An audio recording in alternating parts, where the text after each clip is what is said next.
So every time there is a case of rape, children abuse, people always bring on the internet arguments such as they asked for it, find them 70 excuses, 4 witnesses, they are chasing clout, parents are too liberal, kids should know better, this is bad education, people are not allowed to have fun anymore, do not wash dirty laundry in public, the abusers, they've contributed a lot for the Ummah, it is a conspiracy by the government or the Zionists, or this is not the full story, they can't have done it. Hello and welcome, my name is William, I am a researcher in sociology at the University of Warwick, and this is a video series around my latest book, Muslims in the Neoliberal Empire, which is about why and how does a society colonize us and what we can do about it. For most reasonable people, such arguments are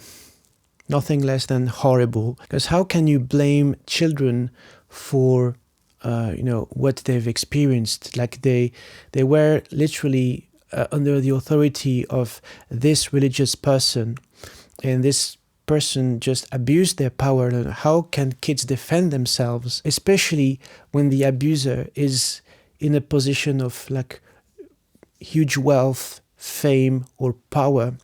The more powerful or famous the person is, the more resistance the victims will encounter. And if you look carefully, these are kind of the same arguments that people use in the case of, rape against women, or they asked for it, 4 witnesses, find the rapist 70 excuses, or when black people are victims of racially motivated attacks, they asked for it, they're playing the victim card, they're chasing clout. Also, these are the same arguments Islamophobes and racists use against Muslims, or they've been attacked but they looked for it, if they weren't wearing the headscarf, nothing would have happened to them, or they're playing the victim card. So all these things, what they have in common is victim blaming. Default position is we don't believe the victims, we defend the abuser. To some people, it can seem like completely wild.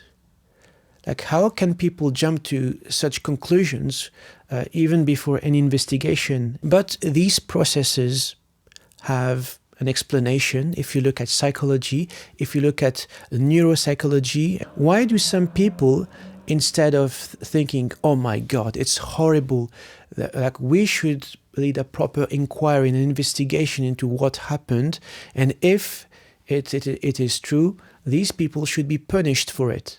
The reason why people are so defensive, especially when it comes to very famous figures, is because this is something which has to do to a form of tribalism.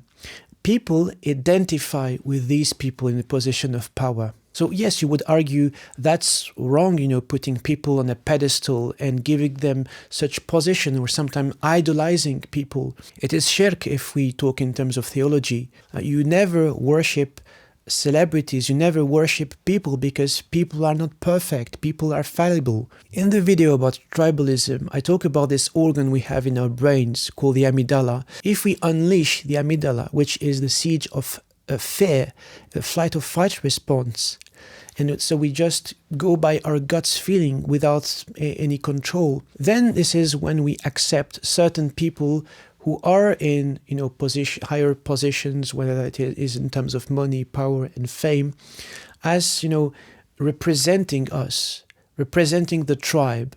And by definition, when they are attacked, we feel it as if it was an attack on us, as we were personally attacked. And that's the same thing with nationalism.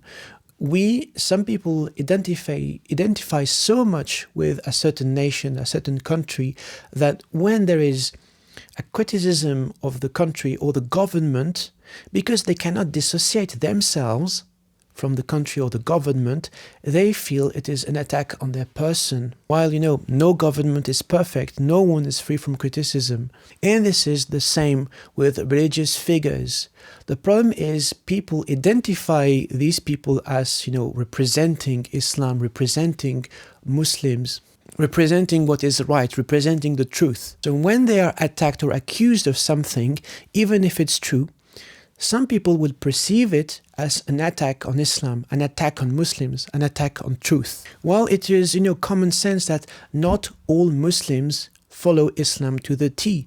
No Muslim is perfect. And if you can accept that there are Muslims doing unspeakable things in the name of Islam, you can accept that it can happen always and can also happen at home. But as I mentioned in previous videos, these instinctive reactions to defend the tribe or what we perceive as being part of the tribe are extremely hard to bypass or overcome, because it has to do with biology. And I was mentioning the instinctive drowning response, where people, even sometimes good swimmers, are like struggling in the water.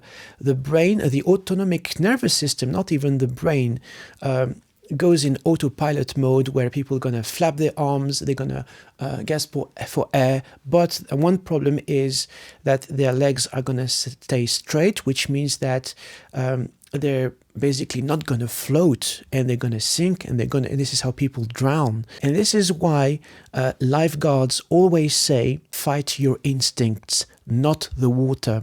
Because you need to be able to override this instinctive reaction by doing slow and controlled movement if you want to stay afloat. And this is the very same thing in the society. The human beings have this amazing ability because of our brains to override these instinctive reactions and analyze when it comes to tribes.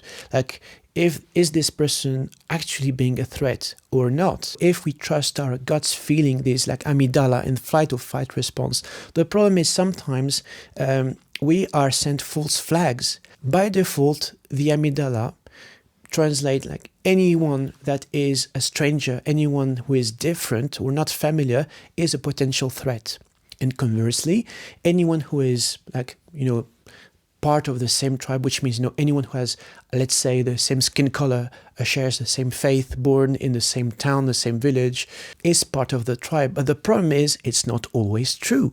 Sometimes you can be betrayed by people from your own tribe, people from your own family, and people who are part of different cultures can actually be allies worth cooperating and collaborating with. This ability to analyze things and see things beyond their appearances is one of the things that has given human beings an advantage over other animals. But again, same as always, does the society give us the time to pause and reflect on the information we are served and the ability for us to be critical of these allegiances? So yes, defending people who are abusers is it's horrible, it's unspeakable, but we have to understand beyond judgment that it is just people who allow themselves to trust their basic instincts rather than reflecting and analyzing the topic from that cold head rational perspective. And also, when it comes to Muslims, not everyone has been taught Islam the same way. So lots of people are not aware about basic etiquette. People are, very quick to jump at criticizing, ridiculing others. And for example, people who have never been abused in life don't know what does it mean, how does it feel to be abused, in what position are the victims. And when people say, they call it upon themselves, or they're playing the victim card, they're chasing clout, these are the same arguments that Islamophobes and racism say about Muslims who are being attacked, mosques being burned. Therefore, this is a very colonial way of thinking, because people are using the oppressor's tools. And people do it at the expense of justice, at the expense of victims obtaining reparations, and at the expense of journeying collectively at making a better society. Because this is one of the very first teachings of Islam. People have to iqra, read, you have to self-reflect, you have to reflect and learn, seek knowledge. If there is failure at some point, these are opportunities, and this is, the conception of justice in Islam. These are the opportunities for the society to learn from it and become better. Islam believes in a restorative justice. Just, let's talk about the man who was drunk and urinated in the mosque. So did the Prophet punish him for that? No. Islam came to protect the vulnerable, protect people at the margins, people who are by definition not able to defend themselves. And I think this is one of the most beautiful things about the religion. But again, it supposes that people learn a bit more about the etiquette, the pedagogy, everything which is tied to the sense of justice in Islam. And more importantly, that we are able to use the full capacity of our human brains to resist and override these instincts. Because if we are given the capacity to ikra, reflect, read, think, analyze, then it is for us to use it. So I hope this video was useful. Next in the program, we'll be switching to chapter 5, which is about the outdoors, nature, the environment, and all these wonderful initiatives that encourage Muslims to be in the outdoors and reflect about the signs we see in nature and why it is so important in a world that basically pits us in a competition, in a fight against nature. So looking forward to it. And if you want to dive deeper into these reflections, I invite you to sign up to the newsletter where I'll be updating you about in-person events, whether it is in France, the UK, the US, but also online events where I'll be sharing a bit of my work, and we'll be able to have conversations around these issues in a more relaxed way and more interactive than YouTube naturally. So thank you very much for watching.